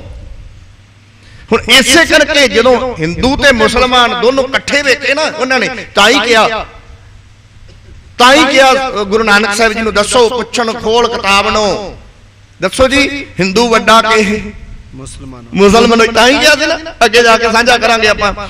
ਸਤਿਗੁਰੂ ਜੀ ਨੇ ਜਨੇਊ ਪਾਇਆ ਤੇ ਮੱਥੇ ਤੇ ਤਿਲਕ ਲਾਉਣਾ ਜਿਹੜਾ ਆ ਉਹ ਕੀਤਾ ਹੈ। ਸੁਨੋ ਗੁਰੂ ਅੰਗਦ ਰਸ ਬੀਨੇ, ਕੂਜਾ ਮੁਝੇ ਮੁਸੱਲਾ ਦੀਨੇ। ਤੇ ਭਾਈ ਜਿਹੜੇ ਨੇ ਉਹ ਬਾਲਾ ਜੀ ਕਹਿੰਦੇ ਨੇ ਸਤਿਗੁਰੂ ਗੁਰੂ ਨਾਨਕ ਸਾਹਿਬ ਜੀ ਨੇ ਮੈਨੂੰ ਕੀ ਕੀਤਾ ਵੀ ਮੇਰੇ ਹੱਥ ਦੇ ਵਿੱਚ ਜਿਹੜਾ ਇਹ ਕੁੱਜਾ ਲੋਟਾ ਜਿਹੜਾ ਹੁੰਦਾ ਸੀ ਹੱਥ ਦੇ ਵਿੱਚ ਫੜਨ ਵਾਲਾ, ਹਾਜੀਆਂ ਵਾਸਤੇ ਜ਼ਰੂਰੀ, ਇੱਕ ਕੁੱਜਾ ਤੇ ਇੱਕ ਮੁਸੱਲਾ ਜਿਹੜਾ ਹੈ ਭਾਈ ਬਾਲਾ ਜੀ ਨੂੰ ਸਤਿਗੁਰੂ ਗੁਰੂ ਨਾਨਕ ਸਾਹਿਬ ਜੀ ਨੇ ਮੁਸੱਲਾ, ਜਿਹਦੇ ਉੱਪਰ ਇੱਕ ਛੋਟਾ ਜਿਹਾ ਕੱਪੜਾ ਹੁੰਦਾ, ਪਰਨਾ ਹੁੰਦਾ, ਸਾਫਾ ਹੁੰਦਾ, ਜਿਹਦੇ ਤੇ ਬੈਠ ਕੇ ਨਿਵਾਜ਼ ਅਦਾ ਕੀਤੀ ਜਾਂਦੀ ਹੈ। ਮੈਂ ਇੱਕ ਦਿਨ ਬੇਨਤੀ ਕੀਤੀ ਸੀ ਵੀ ਸਾਫ਼ ਜ਼ਮੀਨ ਤੇ ਮੁਸਲਮਾਨ ਜਿਹੜੇ ਨੇ ਨਿਵਾਜ਼ ਅਦਾ ਨਹੀਂ ਕਰਦੇ, ਪੱਛਮ ਵੱਲੇ ਮੂੰਹ ਕਰਕੇ ਇੱਕ ਕੱਪੜਾ ਥੱਲੇ ਵਿਛਾਉਂਦੇ ਆ ਤੇ ਉਸ ਕੱਪੜੇ ਤੇ ਬੈਠ ਕੇ ਨਿਵਾਜ਼ ਅਦਾ ਕਰਦੇ ਆ, ਜਿਹਨੂੰ ਮੁਸੱਲਾ ਕਹਿੰਦੇ ਨੇ।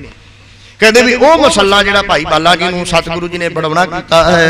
ਘਰ ਮੈਂ ਸੇਲੀ ਪਾਏ ਵਿਸਾਲਾ, ਬਨੇ ਸੁਹਾਜੀ ਰੂਪ ਕਿਰਪਾਲਾ। ਕਹਿੰਦੇ ਗਲ ਵਿੱਚ ਸੇਲੀ ਪਾਲੀ। ਇੱਕ ਸੇਲੀ ਦਾ ਮਤਲਬ ਇਹ ਵੀ ਇੱਕ ਛੋਟਾ ਜਿਹਾ ਧਾਗਾ ਹੁੰਦਾ ਇਸਲਾਮ ਧਰਮ ਦੇ ਵਿੱਚ ਹਾਜੀਆਂ ਵਾਸਤੇ, ਉਹ ਵੀ ਬੜਾ ਜ਼ਰੂਰੀ। ਸੇਲੀ ਆਪਾਂ ਨਹੀਂ ਕਹਿੰਦੇ ਸੇਲੀ ਟੋਪੀ, ਸੇਲੀ ਇੱਕ ਧਾਗਾ ਆ, ਉਹ ਤਾਂ ਹੁੰਦਾ ਵੀ ਉਹ ਧਾਗੇ ਦੇ ਨਾਲ ਉਹ ਜਿਹੜੀ ਟੋਪੀ ਹੈ ਨਾ ਉਹਨੂੰ ਕੱਸ ਕੇ ਬੰਨ ਦਿੱਤਾ ਜਾਂਦਾ ਹੈ।